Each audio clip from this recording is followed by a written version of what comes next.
Qui veulent poser une question, levez la main.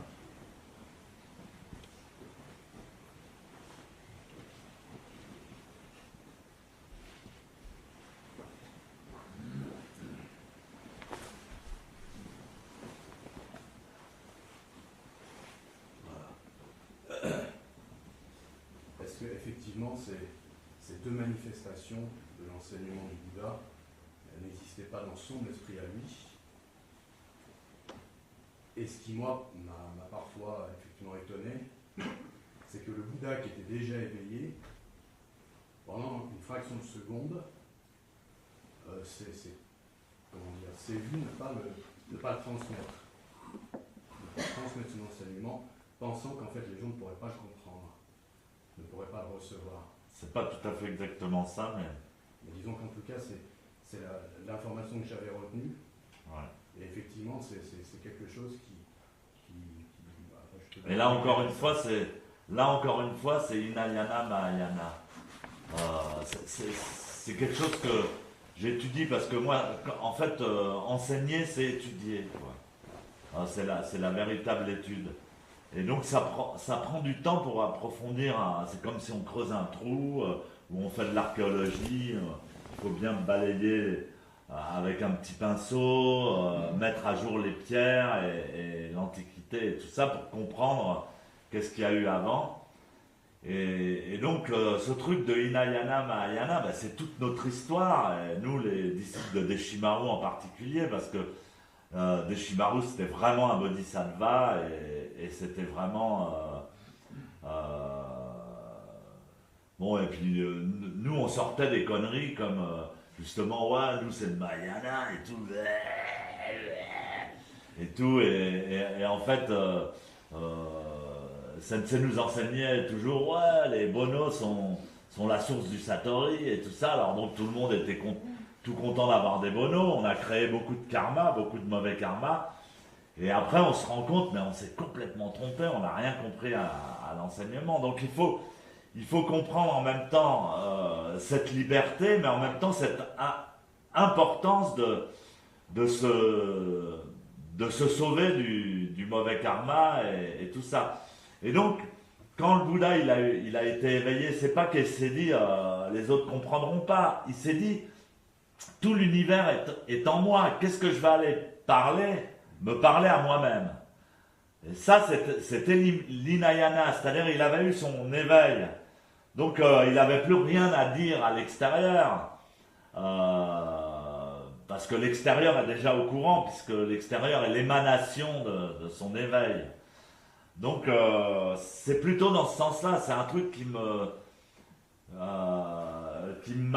m'a beaucoup marqué quand j'étais jeune, parce que je l'ai vécu, je l'ai expérimenté, le fait de voir tout l'univers comme son propre miroir et de s'éveiller. C'est quelque chose que je connais très bien et effectivement, t'as rien à dire. Et j'ai parlé de ça avec Maître Deshimaru et il me disait il y a seulement 2 personnes qui ont reçu vraiment la transmission de Kodo Sawaki. C'est moi et puis un autre qui s'appelle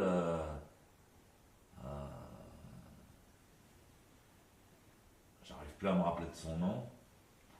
Il y avait un autre disciple de Kodo Sawaki qui était très maigre. Il me disait il vous ressemble. Et Sensei l'admirait beaucoup et vraiment pour lui c'était the vrai moine, quoi. Et ce disciple de Kodo Sawaki vivait après après, il avait été expulsé de la Sangha de Kodo-Sawaki et il vivait sous une tente dans un jardin public et il faisait zazen tout seul. Il avait totalement tout abandonné. Il vivait dans une tente, il n'avait plus rien et il vivait des dons des gens qui passaient.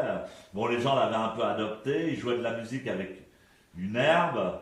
Et j'avais une photo de lui qu'on m'a volée d'ailleurs quand j'étais secrétaire. Et dans toutes les affaires de l'hôtel, derrière j'avais une caisse avec les claquettes, avec les cloches, l'encens, les charbons, les machins. Et j'avais une photo de ce moine. Et j'ai une photo de lui sur mon ordinateur d'ailleurs que j'ai récupéré. Et alors, donc ce type qui vivait tout seul, qui avait reçu la transmission, qui n'avait pas de disciples, qui n'avait pas de rien, il était connu par personne. Et j'ai parlé de ça avec Deshimaru une fois. Et bon, je me souviens plus des mots exacts qu'il a dit, mais c'était que c'était aussi important l'éveil de cette personne qui était toute seule, qui était Hinayana finalement. C'est-à-dire, en lui-même, il était complètement éveillé. Il n'avait pas de disciple, il n'était pas connu, il ne s'appelait pas maître machin, il n'avait pas de temple, il n'avait rien que son zazen et sa conscience. Et donc, quand Bouddha a eu l'éveil, il était comme ça. Il dit, bon, j'ai l'éveil, j'ai pas besoin de me parler à moi-même pour me dire que j'ai l'éveil. J'ai pas besoin de parler à ma propre conscience pour l'éduquer, etc. Et ça, c'est un niveau. Mais après, il y a justement des bodhisattvas ou des dieux qui sont venus voir le Bouddha, qui lui ont dit va plus loin, enseigne quand même. Enseigne quand même. Et moi, je me rends compte maintenant, et alors le texte que j'ai lu ce matin était très beau, mais moi, je me rends compte aussi que c'est ma pratique. Enseigner, c'est ma pratique. Je le fais pas pour je le fais pas pour alors Loïc quand il coach Yusuke, tu vois, pour qu'elle soit Kyosaku, je lui dis vas-y enseigne-lui bien pour qu'elle soit Shuso. Tout ça, puis il lui dit bon, alors après le zazen, tu sors en premier, t'accompagnes le maître, tout ça. Tu lui dis que son coussin, il était bien.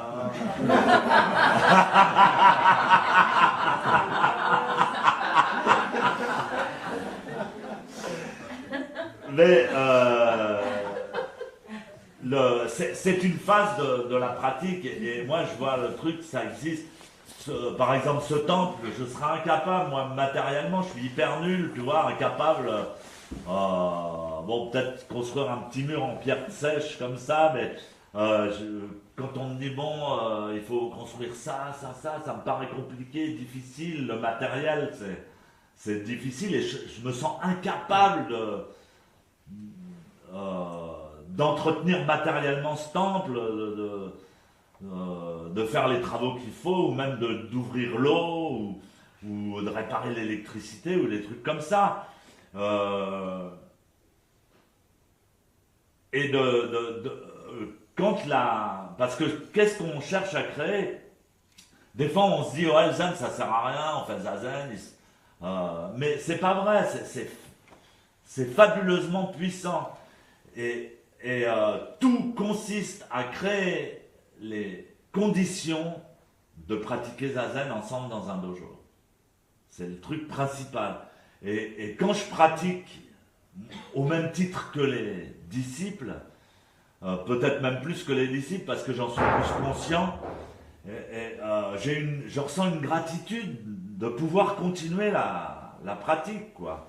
Et chaque jour où je peux pratiquer, par exemple dans le dojo de Montpellier, bon, il y avait c'était difficile, il faut le maintenir. Montpellier, c'est une ville où les gens sont pas tellement motivés par la pratique. Et toutes les filles de la Sangha, elles se sont mises ensemble. Ouais, on va faire continuer à marcher le dojo, etc. Et tout ça. Et pouvoir continuer à me lever le matin, à aller au dojo et à pratiquer, pour moi, c'est fabuleux. Et quand tu peux pratiquer quand tu lâches le corps et l'esprit, à ce moment-là, le bodhisattva, on ne sait pas qui c'est, on l'appelle le bodhisattva, mais dans tous les anciens sutras, c'est toujours le bodhisattva. Le bodhisattva, il était boulanger dans une vie, il faisait ça. Le bodhisattva et toutes les histoires dans les trois corbeilles, là, toutes les histoires des vies antérieures du Bouddha ou des vies futures du Bouddha, où il est le bodhisattva. Et donc au moment où on lâche le corps et l'esprit, le bodhisattva prend possession de notre être. Et c'est ça qu'il faut comprendre. Et le bodhisattva, c'est Shakyamuni Bouddha. C'est le Bouddha de cette ère, de cette réalité, quoi. Et donc, quand on reçoit l'ordination de bodhisattva, c'est drôle parce qu'on reçoit un autre nom, tu vois. Maintenant, on dit le moine Kosen, je signe Kosen, ou sur mon email, il y a Kosen. Mais c'est pas mon nom de naissance. C'est le nom du bodhisattva qui, petit à petit, à chaque zazen, a attendu le moment pour prendre possession de moi-même. Ce qui fait que, en fait, il prend possession d'un corps fictif. C'est pas son corps. Et ce corps, on croit, nous, que c'est notre corps, mais c'est un corps fictif. Et il nous squatte, quoi. Et c'est vraiment très intéressant, cette notion. Et c'est pour ça, en fait, c'est un enseignement secret, parce qu'on ne peut pas l'expliquer rationnellement aux gens. Donc, il vaut mieux leur dire, un tel, monsieur Dupont, machin, il a abandonné tous ses désirs, et maintenant, c'est un rat, et il a un grand éveil, quoi. Alors là, les gars, ah ouais, j'aimerais bien faire comme lui, et tout ça. Alors, ils ont envie. Mais les haras, c'est aussi des bodhisattvas. Donc le Hinayana, le Mahayana, c'est deux aspects de la réalité qui sont différents. Alors évidemment, l'aspect du bodhisattva, elle est beaucoup plus élevé, quoi, parce que c'est quelque chose de très magique, c'est Mushotoku, c'est quelque chose qui nous dépasse. Et c'est le zazen, c'est la magie du zazen. Et le zazen, ça appartient à personne, mais il faut quand même se la donner pour le pratiquer, quoi. C'est le mérite de notre propre pratique. Alors voilà, j'essaye d'appréhender ça à partir de l'enseignement des maîtres. Et je le comprends pas, mais justement, le bodhisattva me fait l'expérimenter et essayer de l'exprimer. C'est lui qui l'exprime, c'est pas moi. C'est Zazen, quoi. Et donc, on a en même temps ces deux choses, mais quand on est le bodhisattva, quand on est dans le grand véhicule, notre personnalité, elle perd de plus en plus. C'est pour ça que Kodo Sawaki, vous voyez, les gars, ils vont faire une pratique, ils disent, je vais faire du zen et tout ça. Puis je vais évoluer spirituellement, tu vois, je vais devenir de plus en plus fort, de plus en plus machin, j'aurai des pouvoirs magiques et tout ça. Mais c'est pas ça, c'est le contraire. Le bodhisattva, il va prendre de plus en plus de place en toi, et toi, ton individualité, elle va être de plus en plus humble. Mais le mot humble, c'est même pas le mot, quoi. On est humble parce qu'on n'est rien du tout, quoi. Parce qu'on pèse rien du tout, quoi. Et c'est un peu ce qu'exprimait le gars. Il dit, ouais, putain, avant ils étaient balèzes, les mecs, ils partaient 30 ans dans la montagne sans rien, ils bouffaient des orties, ils avaient fait un trait sur le monde entier, ils pratiquaient ça de zazen comme des fous. Ouais, j'en suis pas là, moi, mais je suis content de pratiquer avec les gens et puis de les faire devenir bodhisattva, quoi. Et donc le Bouddha, il a fait ça lui aussi. Il a eu l'éveil. Et puis lui, il a été un degré d'énergie spirituelle, etc. Il n'a même pas pensé s'occuper des autres, quoi. Parce que pour lui, Mahayana, Hinayana, c'était tellement unité. En même temps, il était tellement le Bouddha. Et donc, il a fallu le pousser, lui dire non, vas-y, enseigne la voie. Quoi. Enseigne la voie. Ah.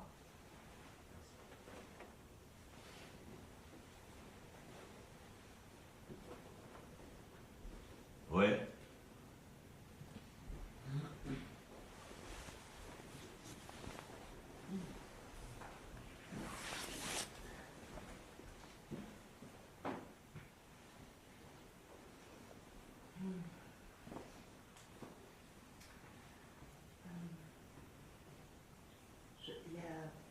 Je crois qu'il y a longtemps que je me suis engagée dans la vie socialement, enfin, du coup dans le monde exotérique. Ouais. Et en fait, parfois, enfin souvent, je me sens découragée par rapport à tout ce que je sens qu'il peut y avoir à faire, ou même par mes réactions, les réactions que je peux avoir face au monde. Et je me dis, aujourd'hui, je me dis peut-être simplement s'asseoir en zazen, ça aide plus que l'action dans le monde exotérique. Ouais, moi je le pense aussi. Je pense que c'est vraiment l'essentiel. Mais en même temps, quand tu es dans le monde, alors c'est pas le monde exotérique. Disons que le exotérique et ésotérique. Exotérique, c'est l'enseignement visible et compréhensible, commun. Comme les gars, il y a un gars qui est arrivé avec les tableaux au dojo, là, je sais pas si tu étais là, et il voulait nous vendre un Bouddha en relief. Je lui dis, oh ouais, ça serait bien dans une boîte de nuit, mais pas dans un dojo, quoi. Bon, et ça, c'est exotérique, c'est ce que pensent les gens du bouddhisme. Ah ouais, vous avez une philosophie, ah, vous êtes végétarien, etc. Bon, c'est des trucs exotériques. Le truc ésotérique, c'est l'enseignement secret ou l'enseignement... il suffit pas même d'une entité pour le comprendre. C'est un enseignement qui est trop grand. Et ça, c'est le côté ésotérique. Alors, je dirais pas... C'est pas secret, c'est pas caché, mais c'est secret parce que c'est pas à la portée de l'intelligence primaire, quoi. Alors, mais bon, ben, quand on est dans la vie ordinaire, bon, ouais, des fois on se prend des claques, quoi. C'est difficile. Il faut faire l'effort aussi dans la vie ordinaire, dans la vie de tous les jours, dans la vie simple. Il faut faire l'effort. Et moi, je trouve ça important. Et puis après, on revient, moi, je trouve ça bien comme hygiène de faire une séchine tous les mois. En tous les cas, pour moi, et c'est pas la peine d'en faire plus. En tous les cas, moi, en tant que maître, j'ai déjà essayé d'en faire plus à un moment donné, et je me suis rendu compte que j'étais mauvais. Que quand j'en faisais plus, c'était mauvais, la qualité était moins bonne. Et une fois par mois, c'est un rythme excellent pour faire régulièrement une séchine, et surtout dans ce temple où c'est vraiment très costaud, enfin la nature est très présente, très forte, tu es rappelé vraiment à toi-même. Et là, on a fini le camp d'été il y a un mois. Tu vois, seulement un mois, on a... déjà en un mois, tout ce qui se passe, tous les trucs dans lesquels tu rentres, etc., et t'arrives, t'as l'impression que ça fait des années que t'as pas pratiqué, quoi. Et donc, je pense qu'il faut pratiquer régulièrement au dojo le matin, ou même seul si on ne peut pas aller au dojo, le plus régulièrement possible, au moins 3-4 fois par semaine, ou tous les jours si on peut. Et il faut faire une séchine, si on peut, tous les mois. Bon, ça représente un coût aussi, mais bon, si on veut vraiment, on se débrouille, on trouve le moyen. Et je pense que c'est une hygiène de vie pour un moine, pour un bodhisattva, qui est vraiment saine, vraiment merveilleuse. Avant, je me prenais un trip tous les mois aussi, mais bon, maintenant... c'est une question de te rappeler te remémorer, attention, la vérité cosmique, elle est importante, quoi. Si tu barres complètement dans le truc. Et après, tu es plus libre pour aller dans la vie, tu te sens plus libre, c'est moins important, mais on a vite fait de créer des trucs vraiment durs à gérer, quoi. Et le karma, il est encore là aussi dans la réalité, etc. Et les difficultés, elles sont encore là, il faut encore lutter. Et ben, il faut faire son plein de bodhisattva dans les séchines, quoi. Mais les deux sont hyper importants, quoi. Moi, je suis content aussi de...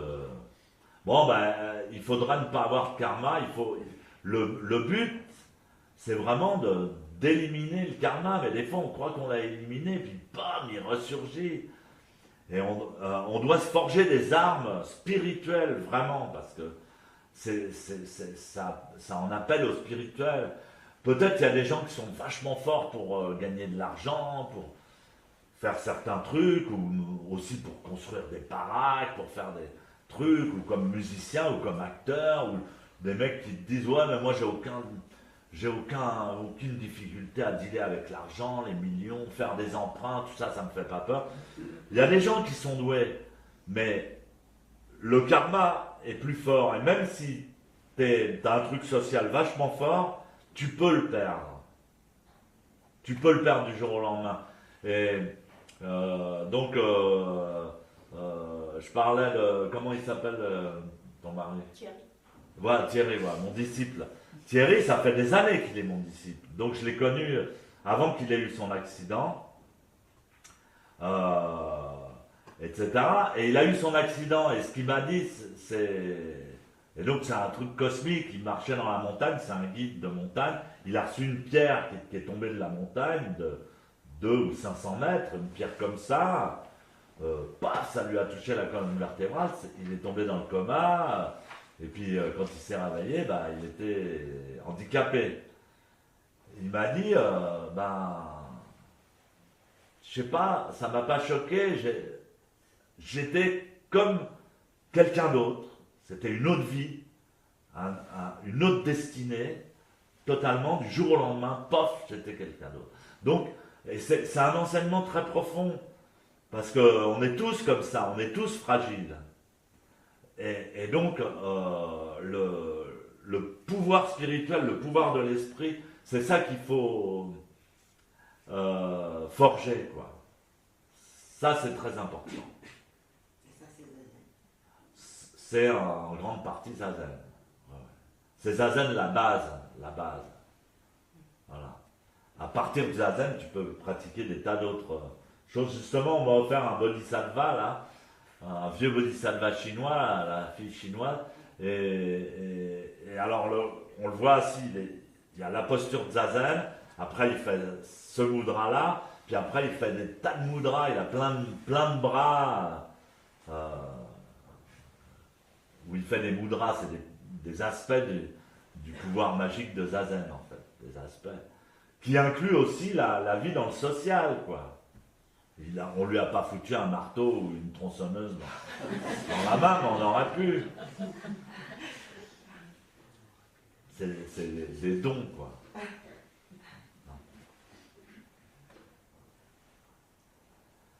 Negawakuwa konofudo kuo mote amane kui saini oyo ochi. Wala do shujo tomina tomoni utsudo goto.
merci de votre attention et puis, au mois prochain.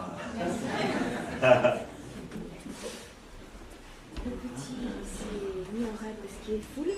Donc il y a plein de tiens donc. D'accord. J'espère qu'il a. Il a arrêté, là, non pas encore. Ah bah il marche encore.